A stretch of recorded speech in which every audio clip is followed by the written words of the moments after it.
The movie adaptation of Christine was a monumental milestone in horror film history that saw two of horror's all-time greats joining forces.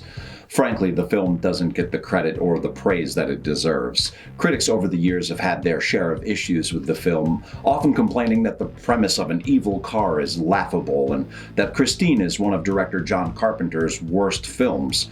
To which I say, shut your pie hole. It's an awesome movie.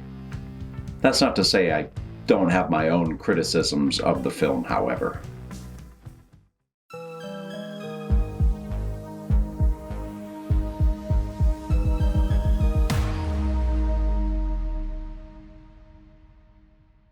Hi there, I'm your host, Mr. Doyle, and this is a great undertaking. This is the second and, for the time being, final video in the Christine series in which I will be discussing the 1983 film adaptation of the Stephen King book Christine. This is the rare case in which the book and the movie were released in the same year. In fact, the book was #1 on the bestseller list when the movie hit theaters, which is incredibly rare. Full disclosure, this movie has a special place in my heart as it is the first King movie I ever saw as a kid, so I am admittedly biased, and my fond memories of the movie have most likely skewed my perspective. That being said, after rewatching the film all these years later, I'd argue that it is still a great movie. The acting is solid, the special effects are fantastic, the cinematography is artfully done, and the soundtrack and score both kick ass. I can understand why Christine didn't achieve the cultural relevance or have the same mainstream impact of, say, Carrie or The Shining, but as far as 80s King adaptations go, this one manages to avoid virtually all of the pitfalls that so many King movies of the era fell victim to. So why isn't it regarded with the same level of acclaim as some of its contemporaries? History and background. Producer Richard Corbett had an established relationship with Stephen King following the two-part TV miniseries for Salem's Lot. King sent manuscripts of both Cujo and Christine to Corbett prior to their publication, and Corbett took a liking to Christine, so he purchased the filming rights to the story. Corbett recruited John Carpenter to direct, and filming began in April of 1983, just days after the novel had been published. Carpenter had just finished up his 1982 film The Thing, and according to Carpenter, the decision to direct Christine was something he chose to do as a means to advance his career, rather than because the film was a project that he felt inspired by or personally invested in. The Thing had been a box office flop, and he likely saw attaching himself to the King name as a savvy business decision, which it absolutely was. I've sung the praises of Carpenter before on this channel, but this bears repeating. The Thing was and still is one of the greatest horror movies ever made. The practical effects alone easily place it in my top 5 of all-time favorites. Carpenter has made countless cult classic films, including Halloween, Big Trouble in Little China, The Fog, Vampires, and tons more. Not to mention his genre-defining work as a composer, which was instrumental puns, yeah, I've got them, in guiding the direction of film scores of the decade. Carpenter, in fact, scored Christine himself, and as far as synth-heavy 80s soundtracks go, I find it to be one of the least corny and most tolerable of the decade. And Carpenter had the good sense to bring in special effects supervisor Roy Arbogast, the effects supervisor from The Thing, to work on Christine as well. There are some incredible special effects in this movie. There are scenes where Christine regenerates and rebuilds herself that were shot using rubber models of the car. In these scenes, the rubberized Christine is being crushed from within using hydraulics, with the footage then being played in reverse to give the impression that Christine was repairing herself. It's a simple enough trick, but the methods and camera tactics are very effective.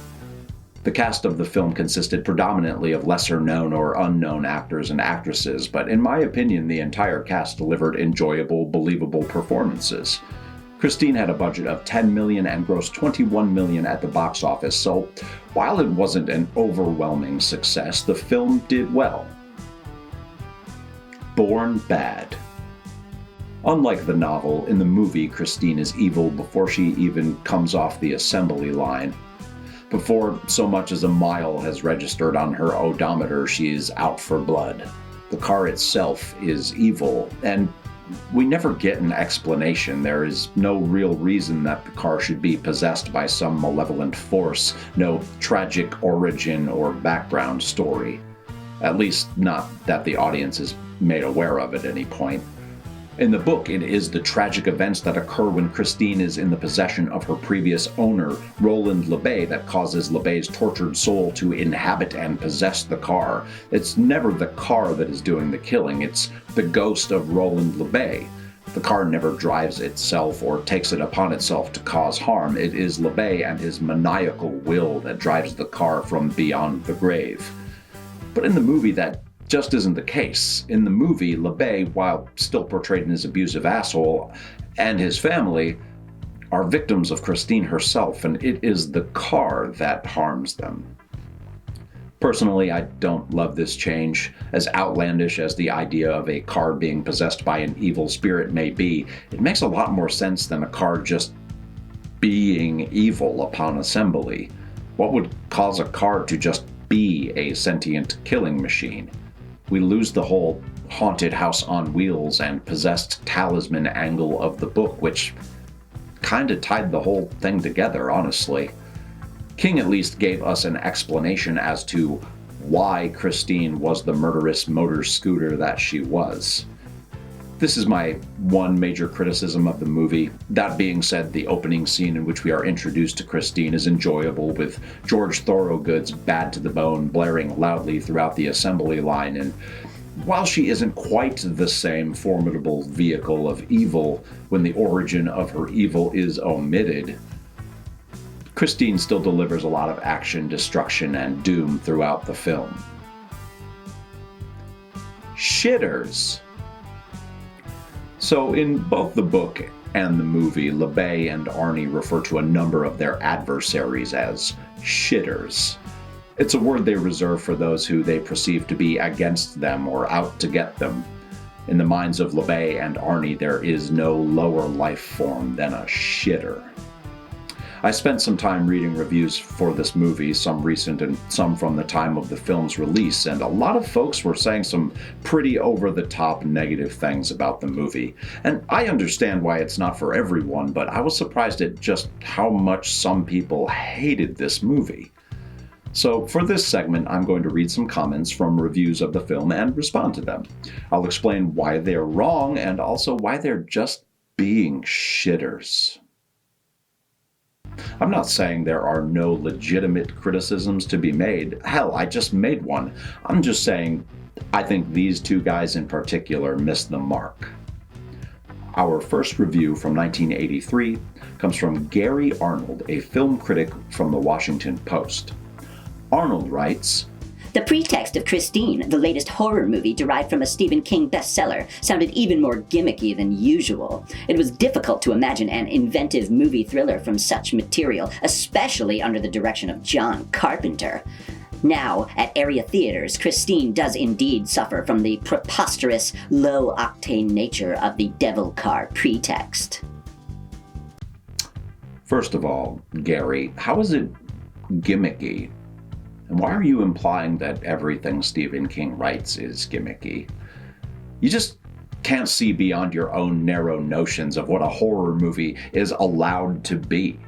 Second, trash-talking John Carpenter, a horror film legend, and saying he isn't inventive? Really?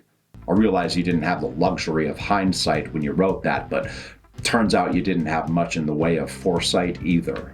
Also, I found your review for The Thing while looking into your Christine review, and you said, quote, "John Carpenter's remake of The Thing is a wretched excess."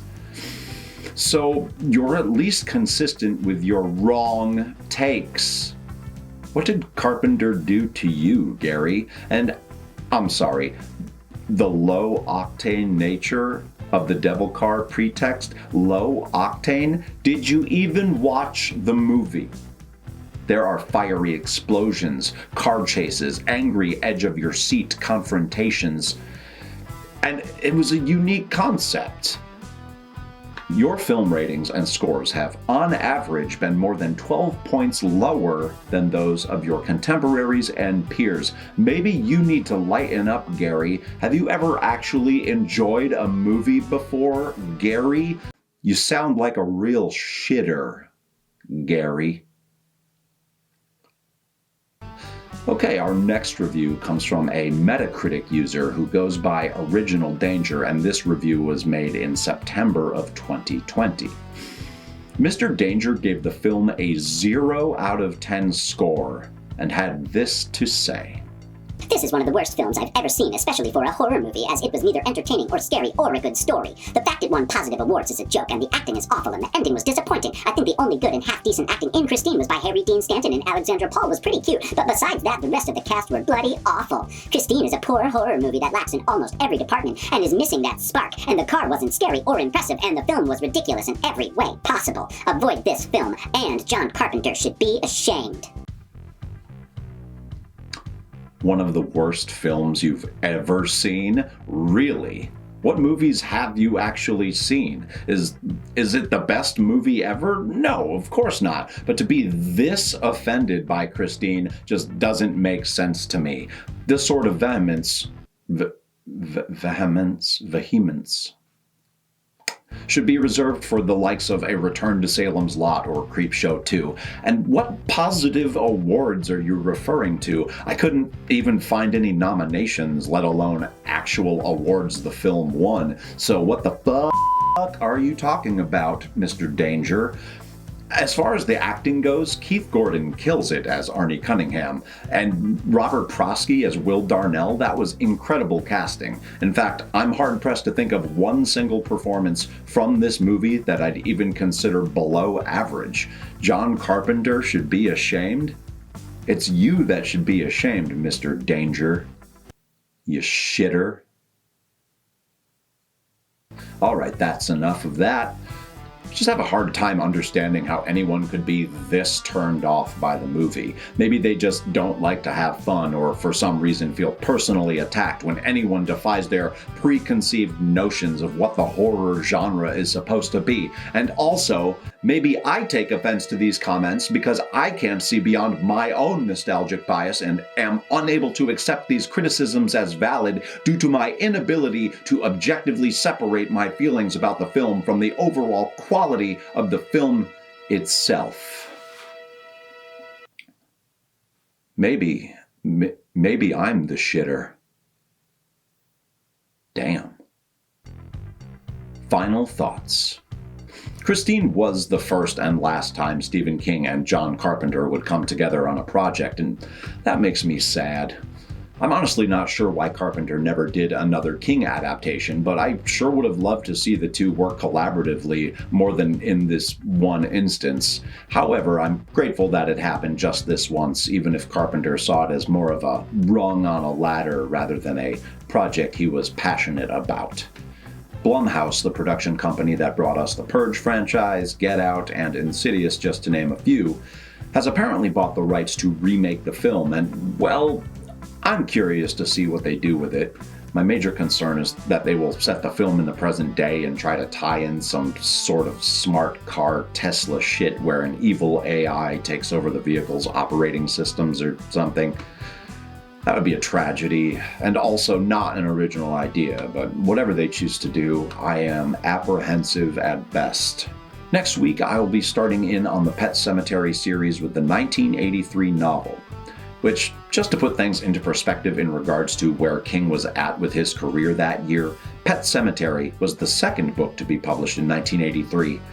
And also 3 King movies, Cujo, The Dead Zone, and Christine, were all released that same year. And things were only just beginning to take off for King at this point. New videos drop on this channel every Saturday at 10 a.m. Eastern Standard Time, so give the subscriber bell a sensual massage with your French ticklers to get notifications. Okay, goodbye. Be sure to click like and subscribe to the channel for my continued analysis of all things Stephen King, pretty pleased with blood and guts on top. My name is Mr. Doyle, and this has been a great undertaking.